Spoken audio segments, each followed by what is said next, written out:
Hi, welcome to Section 3, Scraping Data. In Section 3, we're going to look at several interesting new topics. We're going to look at what data scraping is and why it's important. We're going to see how to fetch data from REST APIs using the requests Python package. Then we're going to look at how to import this data we've obtained from the REST API into pandas. And lastly, we'll look at some examples of how to scrape raw websites, or the usual websites you browse when you're using the web, using a package called Beautiful Soup. Introduction to data scraping. Most of the data we've encountered so far in the course has been so-called structured data.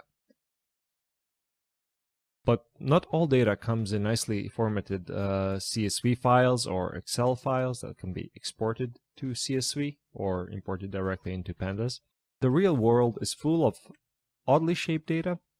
For example, dates can be in some human-written formats, and the files themselves can be structured in ways that they are not easy to machine read. They can contain missing or even incorrect data. And the end result of this is that roughly 1/2 of all data science work usually involves cleaning up data. So we should all try to advocate open and machine-readable data sources, especially when we're talking about public data published by government websites. But then again, we should also prepare for the opposite, because the world is slow at adapting to our needs. So, what are the common data sources?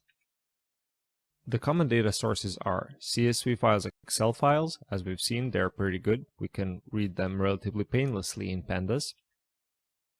Data can also be made available over REST APIs, which are relatively okay as well. You can machine read them, but sometimes the APIs are rate limited.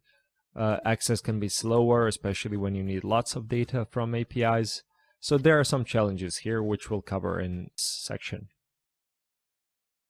Also, when there is no API, we sometimes have to resort to scraping plain websites. That can be problematic. So data can be split over multiple pages, and it's necessary to read these and combine the chunks found on each page. We'll also cover this in the section. Lastly, people sometimes just scan PDF files and put them on their website thinking they've made the data open, which means they're open for humans, but not really in a machine-readable format, which is kind of bad for us.